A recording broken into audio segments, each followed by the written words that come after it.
বুবলাইয়ের কথা এবার কষ্ট পেয়ে কমলিনী নিজে থেকে নতুনকে এই বাড়িতে আসতে নিষেধ করে দিল। হ্যাঁ বন্ধুরা, এমনটাই দেখতে পারবে আজকের পর্বে। বিস্তারিত জানতে ভিডিওটিতে লাইক দিয়ে চ্যানেলটিকে সাবস্ক্রাইব করে পুরো ভিডিওটি তোমরা দেখতে থাকো। গল্পের শুরুতে আমরা দেখতে পারবো বুবলাই হঠাৎ করে নতুনকে বলতে লাগলো, শুনো নতুন কাকু, আমি না নিজের সাথে যা হয়েছে তা সামলে নিতে পারবো, কিন্তু আমার মায়ের সাথে যদি কোনো কিছু হয় সেটা আমি সামলাতে পারবো না। তখনই নতুন বলতে লাগলো, তুই কি বলতে চাইছিস, তুই কি বলতে চাইছিস, তোর মায়ের সাথে এমন কি হবে? তখনই বলতে লাগলো, হ্যাঁ এমন কি হবে সেটা আমি জানতে চাই না, এমনকি বলতেও চাই না, তবে এমন কিছু হলে সেটা না আমি কিছুতে সহ্য করতে পারবো না। কমলিনী তখন বলতে লাগলো, শুন বুবলে তুই কি বলতে চাচ্ছিস? বাবিন তখন বলতে লাগলো, এই তুই মাকে নিয়ে এমন ভাবছিস কেন রে? আমরা তো মাকে নিয়ে এমন কিছু ভাবি না। তখন বুবলাই বলতে লাগলো, হ্যাঁ ভাবিস না, শুন বাবিন আমি একটা কথা বলি, আমাদের মায়ের পাশে যদি কোনো মানুষ যদি আমাদের বাবার মতো হয়ে দাঁড়ায়, আমাদের মায়ের পাশে থাকে, সেটা কি তোর ভালো লাগবে? না, আমার তো সেটা ভালো লাগবে না। আর আমি চাই আমার মা সারা জীবন যেন আমাদের কাছে সৎ মহিষী নারী হয়ে থাকে। বাবিন তখন রেগে গিয়ে বলতে লাগলো, শুন আমার মার এত দায়ভার পড়েনি যে তোর চোখে মহিষী নারী হয়ে থাকবে। মিতিল তখন বলতে লাগলো, শুনো বুবলাই দেয়, তোমাকে একটা কথা বলে রাখি, আন্টি কেন সব সময় নিজেকে সব কিছুতে স্যাক্রিফাইস করবে?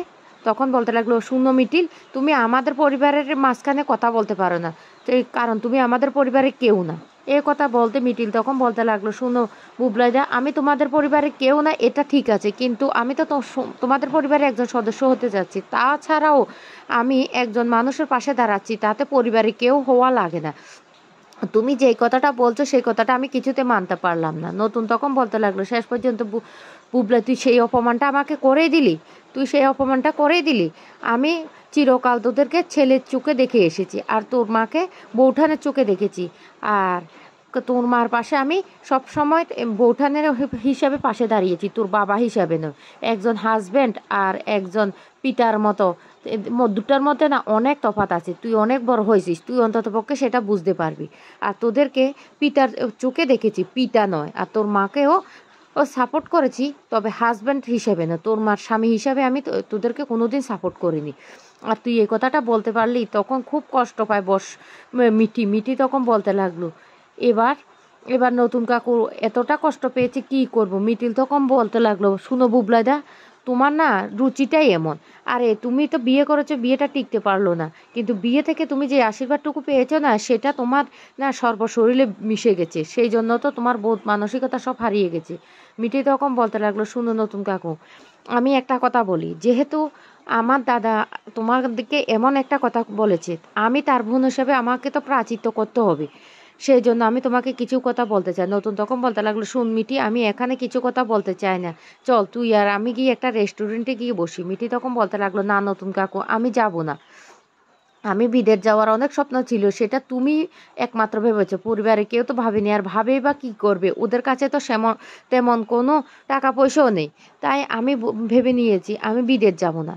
যে মানুষটাকে এবারে কেউ পছন্দ করে না, সেই মানুষটাকে আমাকে বিদেশ পাঠাবে, আমি বিদেশ যাব না। আমি এখানে যে কোনো একটা চাকরি করব, তারপর টাকা পয়সা হলো কোনো দিন আমি বিদেশ যাব। আর আমার দাদা ভাই তার এই ছোট মন মানসিকতা নিয়ে তোমার সাথে এমনভাবে কথাটা বলতে পারলো, তুমি আমাদের পরিবারের জন্য কি না কি করেছো। তখন কুর্চিও বলতে লাগলো, হ্যাঁ বুবলাই, তুই কি করে কথাটা বলতে পারলি? আরে নতুন দা আমাদের পরিবারের জন্য কি করেনি? তখন নতুন বলতে লাগলো, শুনো সবাই আমাকে এভাবে বলো না, আমার না নিজের কাছে নিজেকে খুব ছোট মনে হচ্ছে। কুর্চি তখন বলতে লাগলো, বুবলাই তুই শেষ পর্যন্ত তুই এইভাবে কথাটা বলতে পারলি, কি করে পারলি, কি করে পারলি? মিটি তখন বলতে লাগলো, নতুন কাকু তুমি কষ্ট পেও না, আমি প্রাচিত্য করব দাদার হয়ে। তখন কুর্চিও বলতে লাগলো, আমাদের পরিবারের সবাইকে তো প্রাচিত্য করতে হবে, যেহেতু আমাদের পরিবারের ছেলেই নতুন দাকে এইভাবে অপমান করেছে। মিটিল তখন বলতে লাগলো, শুনো বুবলাইদা, নিজের বিয়েটা তো টিকিয়ে রাখতে পারলে না, এখন এখন তুমি আবার আন্টির উপর এভাবে তুমি চাপ সৃষ্টি করতে পারো না, আন্টিরও তো নিজের একটা মতামত আছে। এ কথা বলতে তখনই বুবলাই বলতে লাগলো, মিটিল তোমাকে আমি নিষেধ করছি না, তুমি আবারও আমাদের মাঝখানে কথা বলছো। নতুন তখন বলতে লাগলো, শুনো আমি না আর এখানে একটা কথাও বলতে চাই না, আমি এখান থেকে চলে যাব। তখনই কুর্চি বলতে লাগলো, নতুন দা বৌদি তোমার জন্য মোচার ঘণ্ট রান্না করেছে, তুমি তো মোচার ঘণ্ট খেতে খুব ভালোবাসো, মোচার ঘণ্টটা অন্তত পক্ষে খেয়ে যাও। এই কথা বলতে তখন কমলিনী বলতে লাগলো, না না মোচার ঘণ্ট উনি খাবেন না, আর আমি বলি উনি এ বাড়িতেও আসবেন না, যে বাড়িতে উনার আর আত্মমর্যাদা নেই, উনার কোনো সম্মান নেই, সেই বাড়িতে উনি আসবেন না। আর আমি বুবলাইকেও একটা কথা বলি, বুবলাই তোর জন্য আমার আর ওনার ভিতরে যে সম্পর্কটা তৈরি হয়েছে সেই সম্পর্কটা কোনো দিন তুই ভেঙে ফেলতে পারবি না, সেই সম্পর্কটা চিরকাল থেকে যাবে। অন্যদিকে দেখা যায় পরের দিন সে কমলিনী তার যে পুরস্কারটা আনতে যাবে, আর পুরস্কারটা আনতে যাওয়ার জন্য যখন রেডি হতে থাকে তখন মিটি বলতে লাগলো, মা দাঁড়াও আমি তোমার শাড়িটা ঠিক করে দিচ্ছি। এই বলে যখন শাড়িটা ঠিক করে দিতে যায় তখনই ঠাম্মি বলতে লাগলো, ও বাবা এই শাড়িটা পরার আবার কি দরকার ছিল। এই কথাটা বলতে মিঠি তখন বলতে লাগলো, কেন ঠাম্মি, আমার মায়ের কি 3 কাল গিয়ে 1 কালে ঠেকেছে নাকি তোমার মতো? আর আমার মা তেমন কী বা পড়েছে, সামান্য একটা শাড়ি পরেছে, তাতেও তোমার এত সন্তুষ্ট? তখন কমলিনী বলতে লাগলো, মা আমি তো শাড়িটা পরতে চাইনি, এটা দিদিভাই আমাকে পছন্দ করে এনে দিয়েছে, আর এই শাড়িটা তো তেমন চকচকে, তার মধ্যেও কিছু নেই, তাহলে তুমি এইভাবে কথাটা বলছো কেন? আর তোমার ছেলে মারা যাওয়ার পর থেকে তো আমি আজকে 20টা বছর এইভাবে কাটিয়ে দিয়েছি। তখন মিঠির বয়স ছিল 2 বছর, আজকে মিঠির বয়স 22 বছর, এই 20টা বছর আমি তোমার ছেলের স্মৃতি নিয়ে কাটিয়ে দিয়েছি। এই কথা বলতে তখন কুচি বলতে লাগলো, মা তুমি বৌদি ভাইয়ের উপর যেভাবে এটাকে বলে নির্যাতন করেছো না, সেটা কিন্তু সহ্য করার মতন। বৌদি ভাই যে এই সহ্য করে আছে, আমি হলো এই বাড়িতে থাকতাম না, চলে যেতাম। তখন কমলিনী বলতে লাগলো, মা আপনি কি বলছেন? আমি যদি কোনো কিছু না বলি, চুপচাপ পরে থাকি, আপনার ছেলের কথা মনে থাকবে? আমি যদি একটা ভালো শাড়ি পরি তাতে আপনার ছেলে ভুলে যাবে, সেটা আপনি কি করে ভাবতে পারলেন? তখন বলতে লাগলো, আমি তো আমার ছেলের কথা প্রতিনিয়ত ভাবি। তখন কমলিনী বলতে লাগলো, হ্যাঁ ভাববেন, কারণ ও আপনার ছেলে আর আমার স্বামী, দুটোর মধ্যে না মা অনেক তফাৎ আছে।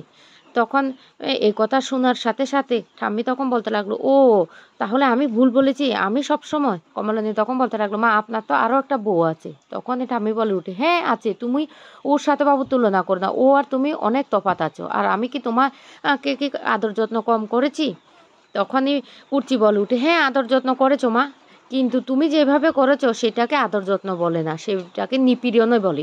আমি মনে করি সেটাকে নিপীড়নও বলে। এই কথাটা বলাতেই তখনই ঠাম্মির অনেক রেগে যায় আর বলতে লাগলো, ঠিক আছে তোরা যা, আমি যাব না। কমলিনী তখন বলতে লাগলো, আপনি না গেলে তো আমারও যাওয়া হবে না। এদিকে বাবিন এসে বলতে লাগলো, কি মা তোমরা রেডি হওনি কেন, এত বাড়াবাড়িটা করছো? ঠিক আছে আমি না একটা ক্যামেরা নিয়ে যাব। কমলিনী তখন বলতে লাগলো, না না ক্যামেরা নিয়ে গেলে আমার ছবি তুলবি না। তখন বাবিন বলতে লাগলো, কেন ছবি তুলবো না? কেন ছবি তুলবো? ক্যামেরাটা তাহলে কি জন্য নিয়ে যাব? কমলিনী তখন বলতে লাগলো, সেসব আমি বুঝি না, তবে আমার ছবি তুলবি না, একটা শাড়ি পরেছি তাও আবার রং চকচকে না, তাই বলে এতটা কথা শুনতে হলো আমার কাছে? এই কথা বলতে ঠাম্মি তখন বলতে লাগলো, আমি কি এমন কথা বলে ফেলেছি যে তোমার গায়ে লেগে গেছে? তখন সেখানে মিটিল চলে আসে আর এসে বলতে লাগলো, কি হয়েছে, তোমরা এখনো রেডি হওনি? তাড়াতাড়ি চলো, তাড়াতাড়ি চলো, এক্ষুনি তো আমাদেরকে যে বেরোতে হবে, এদিকে নতুন কাকু